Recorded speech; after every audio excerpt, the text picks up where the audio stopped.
જૂનાગઢમાં ખેડૂતોની 3 માંગને લઈ અને પરેશ ગોસ્વામી દ્વારા કલેક્ટર કચેરીએ અલ્ટિમેટમ આપવામાં આવ્યું અને ત્યારબાદ એક આખા ખેડૂત આંદોલનની શરૂઆત થઈ। એની વચ્ચે પરેશ ગોસ્વામી ગાંધીનગર પહોંચ્યા અને કૃષિ મંત્રી જીતુ વાઘાણી સાથે ખેડૂતોના મુદ્દે એક મીટિંગ કરી હતી।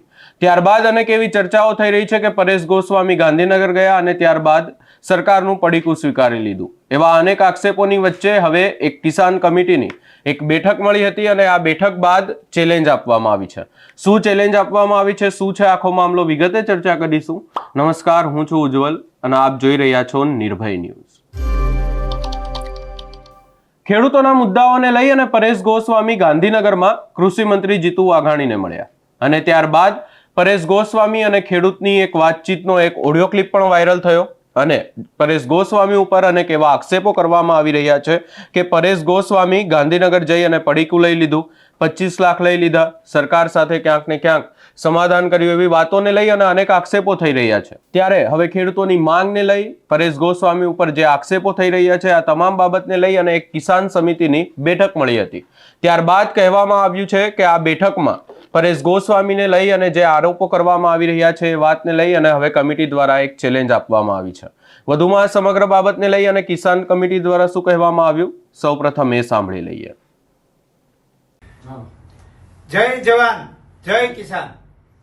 આજે અમે બધા જ કિસાન સહકાર સમિતિ જે એક આંદોલન લઈને સમગ્ર ગુજરાતના ખેડૂતોનો પ્રાણ પ્રશ્ન એવો દેવા માફી, 2019નો પાક વીમોની ઝડપથી ચૂકવણી અને 200 મણ મગફળી સરકાર ખરીદે, આ 3 માંગને લઈને 10 ઓક્ટોબરથી જે શરૂઆત કરી છે જૂનાગઢથી અને પરેશભાઈના નેતૃત્વમાં, એ અમે જે માંગ મૂકી અને સરકારે સુધી એ વાત પહોંચી ત્યારે સરકારે એ માંગને સમજવા માટે આમંત્રણ આપ્યું અને સમિતિ ગુજરાતના કૃષિ મંત્રી સુધી રૂબરૂ મળી અને આ 3 મુદ્દાની રજૂઆત કરી છે।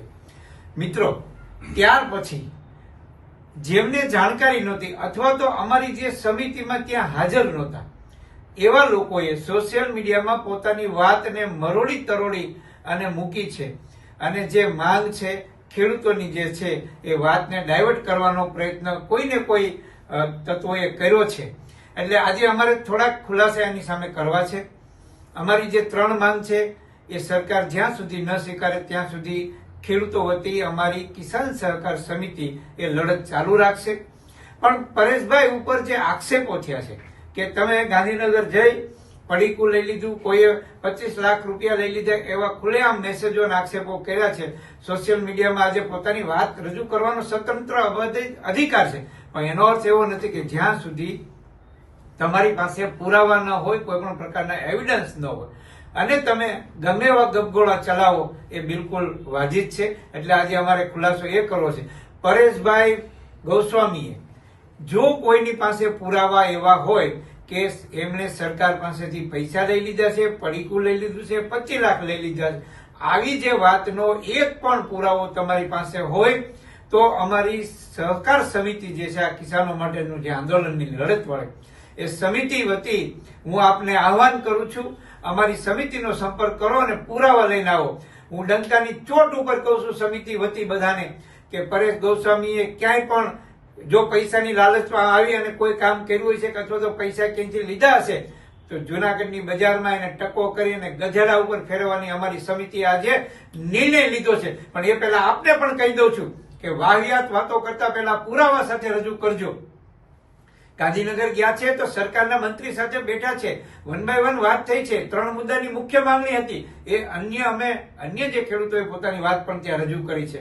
ફરી કહું છું, પુરાવા સાથે અમારી સામે આવી જાઓ, સમિતિ સામે પરેશભાઈને બાજુએ અમે રાખશું, તમે પુરાવા આપો અથવા તો તમારી પાસે જે કાંઈ એવિડન્સ હોય ને લઈને આવો, અમે ચોક્કસ પરેશભાઈ ઉપર પણ એક્શન લેશું।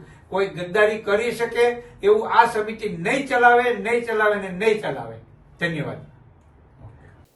અહીંયા સ્પષ્ટ એવું કહેવામાં આવ્યું છે કે ખેડૂતોની 3 માંગ હતી, એ 3 માંગણીઓની જો વાત કરવામાં આવે તો ખેડૂતોનું દેવું માફ કરવામાં આવે, મગફળીની ટેકાના ભાવે ખરીદીને લઈ અને એક માંગ કરવામાં આવી હતી અને એક માંગ કરવામાં આવી હતી આ સહાય પેકેજને લઈને। પરંતુ હવે આ તમામ બાબતને લઈ અને કહેવામાં આવ્યું છે કે કોઈ પણ પ્રકારે સરકાર સાથે જ્યાં સુધી આ ત્રણ માંગણીઓ ખેડૂતોની સ્વીકારવામાં નહીં આવે ત્યાં સુધી આ આંદોલન ચાલુ રહેશે. ખેડૂત આંદોલન વિશે પણ કહેવામાં આવ્યું અને પરેશ ગોસ્વામી પર આક્ષેપો લાગ્યા હતા. એ વાતને લઈને પણ અહીંયા સ્પષ્ટતા કરવામાં આવી છે અને કહેવામાં આવ્યું છે કે ખોટા આરોપો લગાવતા પહેલા પરેશ ગોસ્વામી ઉપર લોકોએ વિચારવું જોઈએ. આ સમગ્ર બાબતને લઈ અને હાલ અનેક ચર્ચાઓ થઈ રહી છે. એની વચ્ચે નિવેદન એવું જ છે કે આ ખેડૂત આંદોલન પણ ચાલુ રહેશે અને પરેશ ગોસ્વામી પર પણ ખોટા આરોપો લાગી રહ્યા છે. સમગ્ર બાબતે આપનો શું અભિપ્રાય છે અમને કમેન્ટ કરી જરૂર જણાવશો. અમારી ચેનલ નિર્ભય ન્યૂઝને લાઇક, શેર, સબસ્ક્રાઇબ કરવાનું ભૂલશો નહીં.